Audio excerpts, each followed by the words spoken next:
Okay, the final chapter of jig fishing. Let's call this the stuff that we don't talk about and we're going to keep between us and nobody else, okay? This is the stuff you've been waiting for. Okay, things that I don't talk about in jig fishing, but I'm going to give you all the juice. The first thing, if I could only buy one jig and have to use it for almost everything, it would be an Arky style head,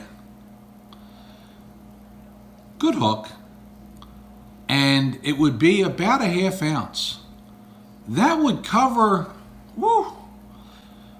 85% of everything that you will ever get into.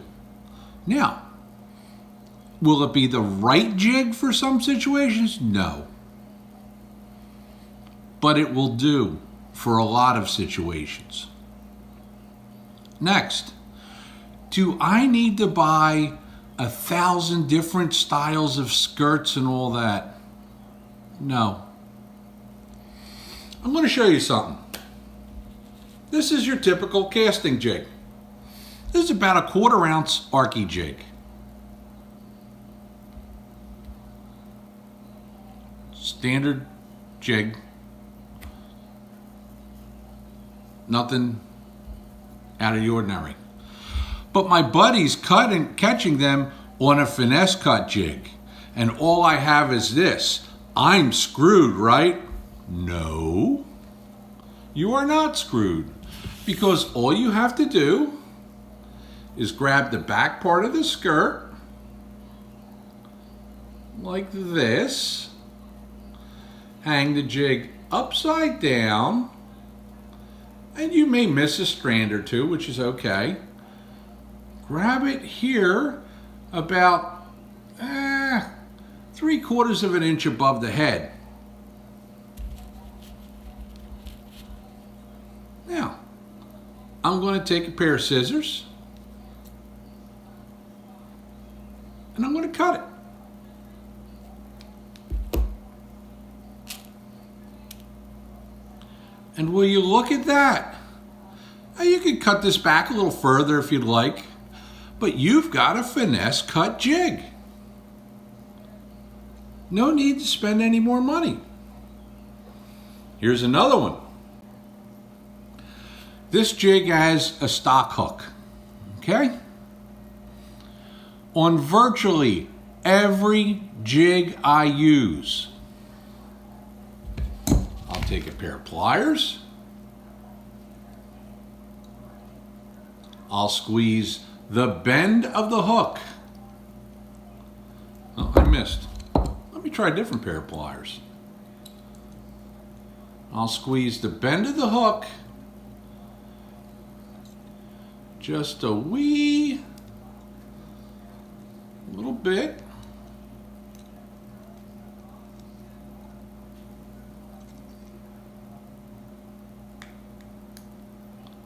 And I will open that hook up, and I'll open that hook up just a couple of degrees. I'm not talking much, but that drastically improves the gap on your hook. Wow, what else is there? Well, there's this.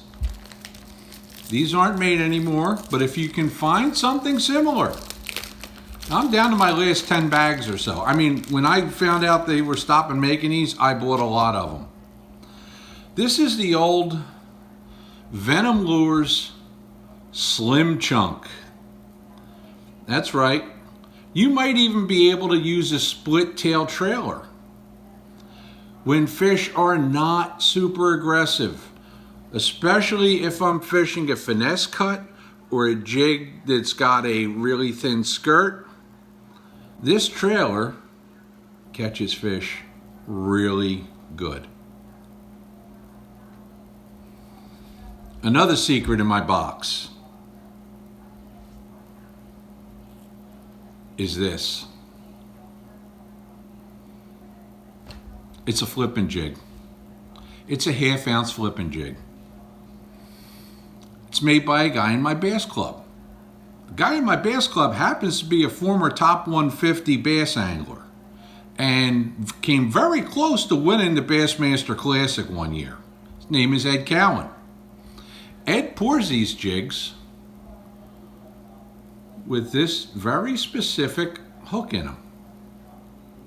Not only that, but this jig is a very, very, very thin cut living rubber. If the water's colder, if there's a lot of fishing pressure, if there's a lot of guys jig fishing, this jig is compact. It's got a decent hook in it, even though it looks like a small hook. And it has extra action. When this hits the bottom, the entire jig flares out and will continue moving for quite a bit. So this is a jig that I can throw in there and almost dead stick. Okay? If you can find light, really thin, living rubber, try tying some of these up. They work really good. Okay, next, if I'm going to fish a jig slow, say I'm fishing a finesse type jig, and I want to add an accent color to this, and I don't have, say I think a little bit of chartreuse would help in this accent jig.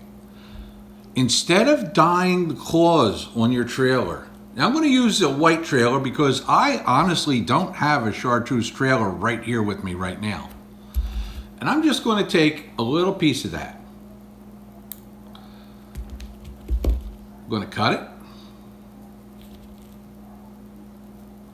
I'm going to thread it onto the jig before I put on my trailer. Okay, so now I've got this color, which is going to show when the jig is sitting there, especially in clear water I do this, okay? Because if I put something with big chartreuse tails on it, it's probably too much. But if I want to use a little bit, this is how I do it. Then I would take my normal chunk that I'm putting it on, hook it right through the center, and you have your normal chunk, okay? I know this is a little far back, but this is just for demonstration. And when this is sitting there, the plastic will undulate and the chartreuse color would be shown. That's a pretty good tip. You want to think about that, especially if you fish a jig slow in cold water or clear water. Now, what if I'm using pork, okay? This plastic chunk will simulate our pork chunk. There are two things that I do to a pork chunk that we're about to do to this plastic chunk that are going to make it have a little more action. Number one, the first thing I do is I take the very front of the pork and I'll take and I'll cut it with usually a razor blade, but I'm using scissors today to put that on an angle. Help me get more hook bite. Number two, I'll take a fillet knife, okay, and I'm going to put my glasses on and I'm going to do it right here in front of you. And hopefully I don't slice through this because the pork would have hide. Okay, and what I do is I'll take this, and as you can see, I cut slices in it all the way down to the rind. That will make your pork flex a little bit more and give it more action. So I hope you found this interesting, and I hope in the last video I gave you some things that nobody else will tell you. Till next time, I'm Steve.